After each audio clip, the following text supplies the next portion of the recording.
Scott mengadakan pertemuan dengan timnya dan menyampaikan bahwa Scott mengapresiasi keberanian mereka juga bangga terhadap timnya itu. Setelah itu, Scott mengenang kembali video ulang tahun Kevin saat kecil.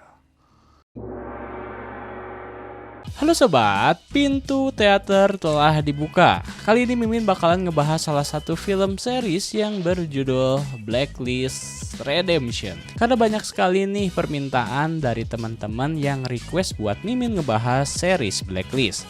Tapi karena sudah banyak channel-channel lain yang ngebahas series ini, kita akan sedikit berbeda. Kita akan membahas Blacklist Redemption. Jadi, series Blacklist Redemption ini adalah sebuah spin-off dari series Blacklist yang asli. Jadi spin-off itu istilah yang digunakan untuk menceritakan kejadian khusus atau kisah khusus dari karakter yang diambil dari cerita utama. Lantas bagaimana keseruan series Blacklist Redemption ini? Dan tanpa menunggu banyak lama, mari kita mulai intronya. Pada episode kali ini, scene diawali dengan sebuah pesawat yang sengaja dijatuhkan di kawasan Gunung Ural, Rusia. Juga para awak kapal yang sebenarnya mereka adalah mayat. Di sisi lain, asisten pribadi Scott yang bernama Kat memberitahu bahwa seorang jenderal bernama Phillips memanggil Scott karena keadaan penting. Ini juga tentang pesawat yang dijatuhkan sebelumnya. Ternyata nampaknya Philip sudah mengetahui dan membuat rencana ini sebelumnya dengan Howard. Namun karena Howard meninggal, terpaksa Philip harus menghubungi Scott. Tapi nampaknya Scott tak diberitahu apapun soal rencana yang bernama Bintang Utara. Scene berpindah di markas Halcyon Aegis. Lanjut pada penjelasan, Scott bilang bahwa pesawat itu sengaja dijatuhkan di sana.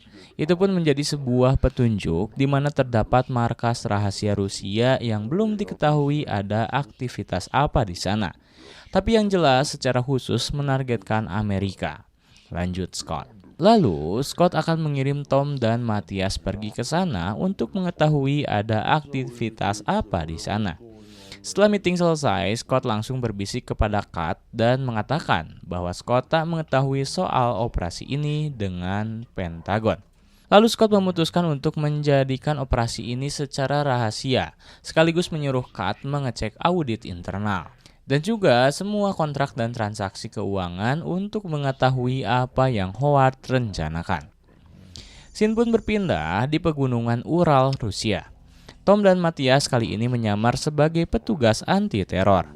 Saat diperbolehkan untuk menginvestigasi, Matthias mengalihkan perhatian dengan meledakkan bahan bakar pesawat tersebut. Sedangkan Tom langsung berlari menaiki kaki gunung dan menuju markas rahasia itu. Dengan mengandalkan arahan Dumont, akhirnya Tom menemukan markas tersebut. Ternyata markas rahasia itu adalah sebuah komplek replika kehidupan di Amerika. Setelah memfoto komplek tersebut, tak lama Tom pun kembali ke TKP pesawat yang jatuh. Kembali ke markas Halcyon Aegis. Ketika diperlihatkan foto-foto komplek replika Amerika tersebut, tiba-tiba raut muka Scott berubah, seakan-akan tak percaya melihat hal tersebut. Scott bilang dia pernah mengetahui sebuah rumor. Setelah Perang Dingin, Soviet membangun replika kota Amerika, namun tak pernah ada yang menemukan kebenarannya. Tanpa banyak lama, wanita yang bersikap dingin itu langsung mencari seseorang bernama Vadim, yang disinyalir mengetahui informasi tentang tempat tersebut. Setelah menemukannya, Vadim pun memberitahu bahwa tempat itu adalah tempat para agen Rusia melatih diri mereka untuk bisa merahasiakan dirinya. Dan kemudian dikirim ke Amerika untuk melakukan sebuah misi. Namun, Vadim menyebutkan program itu sudah berhenti. Yang Scott tunjukkan itu merupakan program lanjutan dan dibuat lebih mengerikan, yakni bukan hanya bisa merahasiakan dirinya, tapi juga mengganti seorang warga Amerika menjadi dirinya. Itu artinya seseorang menimpa dan menjiplak warga Amerika untuk menjalankan sebuah misi. Mendengar hal itu, Scott langsung ingin mengirim 2 agennya untuk pergi ke sana. Tapi sebelum itu, Fadi memperingatkan agar berhati-hati karena setiap agen yang dikirim ke sana tidak pernah kembali. Scott pun tetap pada keputusannya dan pergi dari sana. Scene pun berpindah di markas. Terlihat Tom menyimpan kecurigaan pada Scott yang sepertinya menyembunyikan informasi dari para agennya itu. Lalu tiba-tiba Tom dikontak oleh Howard untuk menemuinya. Ketika hendak menuju lift, Scott mendatangi Tom dan memberikan sebuah dokumen dan menyuruh Tom untuk pergi ke Rusia. Dengan waktu persiapan hanya 1 jam. Namun Tom meminta tambahan waktu menjadi 2 jam untuk persiapan. Karena Tom ada urusan pribadi. Setelah diperbolehkan oleh Scott, Tom yang menemui ayahnya itu langsung sedikit emosi karena Scott mulai khawatir akan membuka siapa Tom sebenarnya. Namun ayahnya bilang dia tidak harus mengkhawatirkan hal tersebut.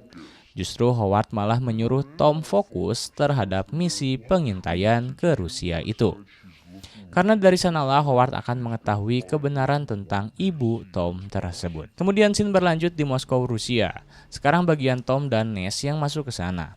Setelah dibawa ke suatu tempat, di sana Tom dan Ness diperiksa dan disuruh mengganti bajunya. Sedangkan di balik itu terlihat seorang wanita yakni ketua program tersebut berkata, jika mereka cocok maka akan dikirim untuk penugasan selanjutnya. Namun jika tidak, maka mereka akan tetap menahan para agen di sana. Lalu ketika Tom, Ness, dan agen lainnya dikumpulkan, si ketua program itu memberitahu mereka hanya boleh sedikit mandi karena air di sana sudah tercemar. Dan hanya boleh meminum botol yang sudah disediakan di sana karena komplek tersebut bekas fasilitas rudal. Ditambah lagi, para agen akan diuji kesiapannya. Setelah dibagikan identitas baru, Tom menjadi seorang pembersih gedung dan tinggal bersama istrinya. Dan ternyata benar mereka di sana langsung beradu akting dengan agen lain. Sementara itu, Scott dan Matthias mendatangi Breyer, seorang keuangan kepercayaan Howard. Di sana Scott ingin mengetahui sejumlah uang yang ditransfer Howard dengan keterangan Iran Contra. Berlanjut di komplek tiruan Amerika itu. Kali ini di sebuah acara pesta ulang tahun, semakin terlihat bagaimana mereka memainkan seni peran dengan begitu buruk. Satu sama lain masih mengarang cerita karakter masing-masing. Bahkan di sana terlihat juga seorang wanita yang mulai stres karena harus berpura-pura menjadi orang lain dan selalu diawasi. Sayangnya nasib malang menimpa wanita tersebut. Scene pun berlanjut ketika Ness beres berolahraga. Tiba-tiba seorang pria yang tinggal bersama dirinya kali ini telah dipindah tugaskan ke Amerika. Namun pria itu berkata, jika aku pergi ke sana tak ada harapan untuk kembali. Sontak setelah itu Ness juga ditelepon oleh salah seorang bankir untuk diwawancara. Ketika dalam wawancara tersebut, tampaknya si HRD melakukan hal yang tak sesuai. Sehingga Ness membanting pria tersebut lalu duduk kembali. Dan itu pun yang membuat Ness langsung dipanggil oleh si ketua program. Ness di sana langsung diberitahu bahwa dia akan melakukan program lanjutan. Karena pada saat tes, Ness terlihat memiliki kemampuan yang lebih dibanding agen lainnya. Namun sebelum itu Ness akan menjalani operasi plastik agar bisa menyerupai orang yang akan Ness gantikan hidupnya. Sementara itu Scott terus bergerak menemui seorang pria lagi. Dan kali ini dia diminta untuk menjalankan apa yang Howard jalankan saat itu, yakni mencari anak mereka yang hilang. Lanjut pada malam hari, Tom beranjak dari tidur. Hal itu pun diketahui oleh Cynthia, yakni istri pura-puranya. Ternyata Tom dan Ness akan melangsungkan rencana sebelumnya, yaitu menghubungi Dumont lalu mengirim beberapa data yang ada. Mereka pun dengan segera menuju ke pusat komunikasi komplek. Sesampainya di sana, Tom langsung mengancam salah satu petugas untuk membukakan pintunya. Lalu Tom menyambungkan komunikasi itu kepada Dumont. Di sana Tom juga memberitahu beberapa nama dari orang asli yang mereka ingin gantikan. Di sisi lain, Cynthia langsung menelpon pihak berwajib terkait perilaku Tom tersebut. Dan sekaligus itu pun yang membuat Tom dan Ness keberadaannya diketahui sebagai mata-mata Rusia. Tak lama dari situ, para tentara Rusia muncul dan berniat untuk meledakkan pintu tersebut. Sambil menyusun rencana, Ness mengambil data-data yang ada di sana. lalu berniat untuk meledakkan bom tersebut sebelum para tentara itu ledakan. Artinya, Tom akan mengejutkan bom itu dengan 10.000 volt, sehingga bom itu akan meledak lebih besar dari seharusnya. Dan setelah berhasil diledakkan, Tom dan Ness langsung menuju ambulans. Selang Ness mengambil mobilnya, tiba-tiba Cynthia datang menodongkan pistol ke arah Tom. Tapi sayangnya Cynthia harus mati ditabrak oleh Ness. Di sisi lain kita juga diperlihatkan bagaimana Matthias menyergap rumah seseorang yang sudah diganti dengan agen Rusia. Didapati di sana seorang pria sudah digantung di rumahnya sendiri. Di sana juga terdapat sebuah surat yang mengatakan akan terjadi pengeboman dalam waktu dekat. Lalu Dumont juga mengatakan bahwa ada 2 orang lagi yang kasusnya sama dengan pria yang dibunuh tadi, dan juga meninggalkan sebuah surat yang sama. Sehingga Scott langsung menyuruh Matthias untuk menghentikan para agen Rusia tersebut. Benar saja ketika ditemui di persimpangan jalan, mereka sudah membawa bom peledak yang akan meledakkan sebuah gedung pemerintahan. Tapi alhamdulillah Matthias berhasil menghentikan mereka dengan menembak kepala para agen amatir tersebut. Setelah semua selesai, Tom memberitahu bahwa komplek tiruan Amerika tersebut sudah Rusia hapus dari satelit. Di sana Tom juga mengajak Ness untuk ngopi-ngopi cantik untuk merayakan keberhasilan mereka. Namun Ness menolak hal itu. Setelahnya, diketahui Ness pergi ke sebuah apartemen. Terlihat raut wajah Ness seperti ketakutan. Dan seorang lelaki membiarkannya masuk dengan berkata, "Kuharap kau mungkin salah satu dari yang bertahan." Apakah yang dilakukan Ness menurut teman-teman? Nampaknya masih menjadi sebuah misteri. Lanjut, kemudian di ruangan Scott mengatakan pada Tom bahwa dia baru saja menemui seseorang suruhan Howard yang dulu pernah diminta untuk mencari Tom kecil alias Christopher. Dan ternyata seseorang tersebut menemukan Tom telah dibawa oleh orang lain. Sontak mendengar hal itu, Tom pun yang kaget langsung bertanya, bukannya Scott pernah bilang bahwa pencarian Howard itu adalah delusi Howard saja? Scott pun menjawabnya dengan, "Sekarang aku tidak tahu." Di akhir episode kali ini, Tom bertemu dengan ayahnya lagi dan menjelaskan apa yang dia lihat di markas rahasia Rusia tersebut. Dan ternyata Howard sudah menduga hal itu. Dalam artian, Howard menduga Scott adalah seorang agen yang menggantikan Scott asli. Memang agak membingungkan, tapi Howard juga menjelaskan, setelah 2 bulan kehilangan Tom, Scott yang depresi setelah 2 bulan kemudian mengalami sebuah kecelakaan berat yang menyebabkan dia harus dirawat di rumah sakit. Dan setelah Scott sembuh dari sakitnya, Howard justru mendapati Scott berubah secara perilaku dan sikapnya. Lalu apakah dugaan Howard itu benar atau justru memang itu hanyalah hasil dari paranoid Howard belakang? Dan film pun diawali di mana sebuah truk menabrak suatu pabrik. Tapi anehnya, dari truk tersebut keluar para napi. Mereka pun berhasil kabur dari sana. Sementara Kat mendatangi seorang pria yang diketahui sebagai teman curhat Scott. Scott yang saat itu justru dipanggil untuk menginvestigasi sebuah kecelakaan yang sebelumnya diketahui ternyata itu adalah sebuah pabrik yang di bawahnya terdapat sebuah penjara. Kemudian Scott diberitahu oleh agen CIA bahwa dari 32 napi yang terdata ada 5 orang yang menghilang. Dan Scott pun disuruh untuk menemukan mereka. Diketahui orang-orang ini adalah para tahanan berbahaya. Sebelumnya mereka ditangkap atas tuduhan beragam, mulai dari pengeboman terencana, teroris, bahkan hacker yang berpengaruh di dunia. Kemudian tak lama muncul kepala keamanan cyber negara bernama Jack. Dialah orang yang meminta agar Scott dapat menemukan 5 narapidananya yang kabur. Perlu diketahui juga bahwa operasi ini sangatlah rahasia, ucap Jack. Lalu scene berpindah di markas Aegis. Scott langsung menjelaskan ciri-ciri 5 orang tersebut dan juga latar belakang kenapa mereka bisa ditahan. Yang sangat disorot dalam episode kali ini adalah sang aktivis peretas cyber atau hacker bernama Brian. Dengan sigap Scott langsung membagikan tugas-tugasnya kepada Tom dan timnya. Ness diperintahkan untuk pergi ke TKP agar bisa melacak jejak fisik. Juga Tom yang disuruh untuk memberitahu kepolisian kota Manhattan untuk menutup seluruh akses keluar masuk kota. Sontak saat itu pun seluruh masyarakat menjadi kebingungan karena setiap akses untuk keluar kota telah ditutup. Namun pemerintah belum juga memberikan klarifikasi kenapa alasan menutup jalan. Sementara itu sebelum Ness pergi ke TKP, ternyata Ness seorang pecandu narkoboy. Dia hendak membeli kepada seorang temannya. Di sisi lain ketika Tom ingin mendatangi Scott, Tom mendengar bahwa Scott mulai mengetahui orang tua angkat Tom saat dirinya hilang. Namun tak lama Tom akhirnya mengetuk pintu dan mengajak Scott melihat laporan yang ada di TKP dari Ness.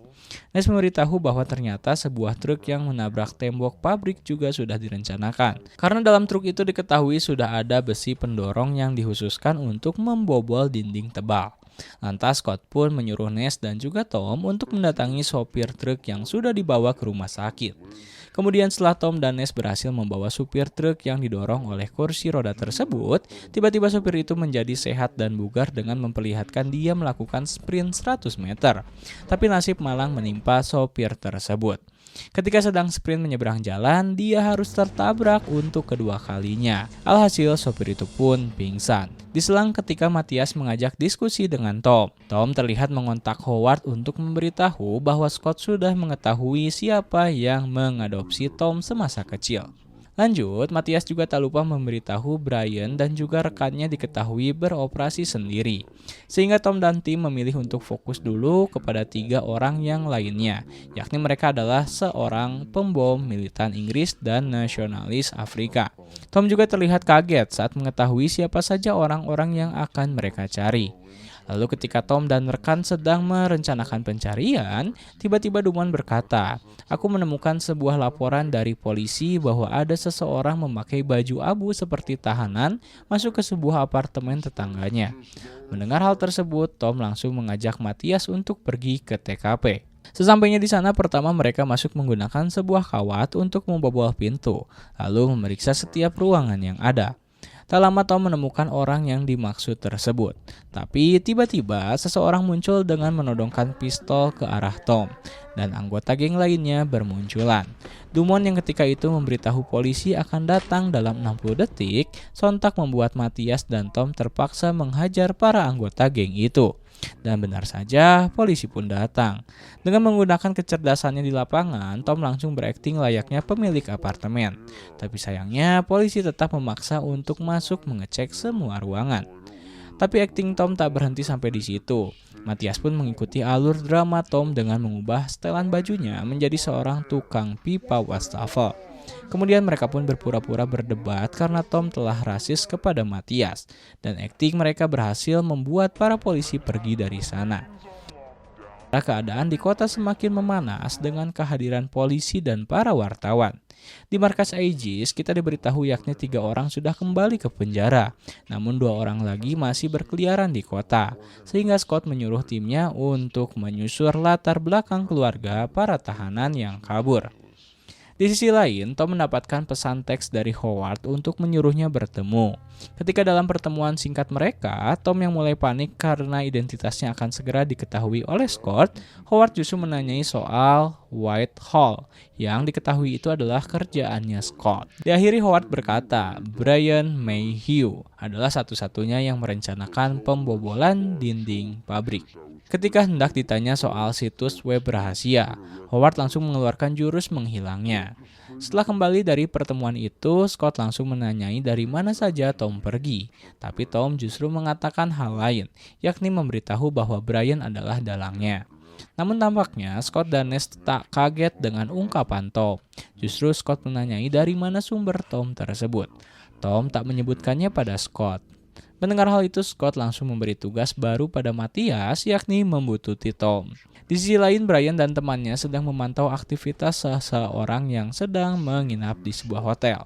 Brian yang tiba-tiba datang itu menanyakan pada rekannya apakah semuanya sudah siap.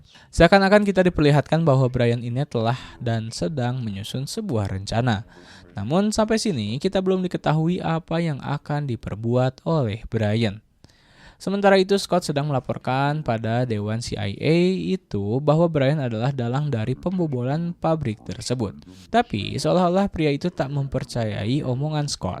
Scott pun melanjutkan bahwa tak ada yang cukup pintar untuk bisa membobol situs milik NSA selain Brian. Brian mengawali semua rencananya dengan sangat mulus. Mendengar hal itu, Dewan CIA mulai percaya pada Scott, juga menanyakan apa yang akan Brian lakukan selanjutnya. Lantas, Dumont berkata, dirinya mempunyai seorang saudara yang berada di lingkaran yang sama dengan Brian. Mungkin mereka bisa mendapatkan informasi tentang apa yang akan Brian lakukan selanjutnya dari saudara Dumont tersebut. Sementara mereka berdiskusi, Brian mulai bergerak pada mangsanya.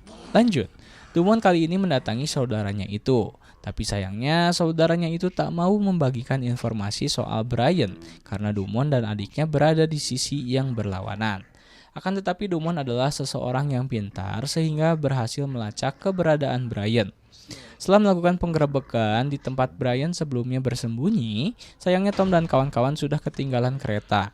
Namun kabar baiknya adalah Tom berhasil mengetahui siapa yang Brian incar. Lalu Tom dan Ness yang menelpon resepsionis hotel diberitahu bahwa seseorang tersebut adalah juru kunci sistem internet dunia. Lantas mereka pun langsung bergerak untuk mendatangi Pak Tua yang bernama Max yang sudah berada di rumah sakit. Saat itu Tom dan Ness bertemu dengan istrinya Max. Wanita itu awalnya hanya percaya bahwa Max terkena serangan jantung ringan. Tapi Tom berhasil meyakinkan istri Max jika Max diserang. Lantas istrinya pun keceplosan membicarakan soal Max yang merupakan satu dari 7 juri kunci internet dunia. Juga menjelaskan soal kedatangannya ke sini adalah hendak melakukan upacara untuk merefresh sistem internet seluruh dunia. Scene pun berlanjut di markas Aegis. Di sana Dumont menjelaskan soal juru kunci. Dumont bilang hal tersebut merupakan sebuah tindakan merefresh kembali sistem internet seluruh dunia agar tak mudah untuk diretas oleh para hacker yang akan melakukan kejahatan di dunia internet. Sekaligus Dumont juga mengatakan bahwa upacaranya akan terjadi hari ini. Upacara itu juga hanya dihadiri oleh orang-orang yang telah diundang secara khusus oleh sebuah perusahaan internet. Dalam keamanannya, Dumont menjelaskan seseorang tidak bisa datang ke sana sembarangan, sehingga pengecekannya pun dilakukan secara berlapis dan dijaga ketat. Mendengar penjelasan Dumont, Scott dengan tegas langsung menyuruh Tom dan Ness untuk pergi ke sana. Sesampainya di sana, Tom dan Ness langsung masuk dengan menodongkan pistol ke arah penjaga. Sementara di dalam, Brian telah berhasil mengambil kunci internet dunia tersebut. Namun tak lama, lampu tiba-tiba padam dan menjadi sedikit gelap. Kemudian, ketika Brian dan rekannya sedang mendownload sebuah file web, Ness dan Tom datang tepat waktu. Tapi sebelumnya diringkus oleh Tom. Tom mengambil sebuah flash disk berisikan data penting. Setelah semuanya selesai dan kelima napi sudah diamankan, ruangan kantor Scott, dia bilang pada Kat bahwa Trevor adalah seseorang pendengar yang baik. Scott sengaja menyewa Trevor untuk dijadikannya tempat curhatnya. Tak hanya itu, Scott juga mengatakan bahwa dirinya telah menemukan Christopher. Mendengar hal tersebut, Kat pun ikut senang. Scene pun berlanjut di mana Scott mendatangi orang tua angkat Tom. Awalnya Scott tampak canggung karena bingung harus memulai dari mana. Orang tua angkatnya bilang mereka sangat terkejut dengan kedatangan Scott. Lalu agar terlihat tak mengada-ngada, Scott memberikan sebuah data yang dia dapatkan dari seorang penyelidik yang Scott sewa untuk mencari anaknya. Ketika Scott diperlihatkan sebuah foto Christopher atau Tom saat kecil, Scott melihat sebuah tanda lahir di lehernya. Sontak Scott yang tahu bagaimana keadaan Tom kecil tak percaya dengan hal itu. Dalam artian anak itu bukanlah anak yang Scott cari. Sementara di sisi lain, kembali setelah Brian diringkus oleh Tom dan Ness. Dalam perjalanan, Brian berusaha untuk mengatakan bahwa Brian tak bersalah. Brian telah dijebak oleh seseorang yang tak ingin aibnya terbongkar. Setelah mengetahui segalanya, Tom dan Ness kebingungan. Selang kebingungan itu tiba-tiba sebuah mobil datang dan menyerempet mereka. Ternyata di sini ada pihak lain yang ingin membawa Brian, dan aksi tembak-tembakan pun terjadi. Untungnya Ness, Tom, dan Brian berhasil kabur dari serangan fajar tersebut. Namun tak sampai di situ, mereka pun masih dikejar oleh sekelompok orang itu. Di sana lagi-lagi Brian menjelaskan bahwa dirinya sedang berusaha untuk menggagalkan tindakan NSA yang akan meledakkan sebagian besar masyarakat Amerika, atau sering kita tahu sebagai kejahatan genosida. Ternyata aksi Brian terlihat seperti heroik. Tak lama dari sana, Tom memutuskan untuk menelpon Dumont agar dikirimkan tim ekstrasi atau tim bantuan. Setelah itu aksi kejar-kejaran pun tak terhindarkan. Namun untungnya Tom dan Ness lebih pintar dari kelompok tersebut, sehingga mereka berhasil kabur dari sana.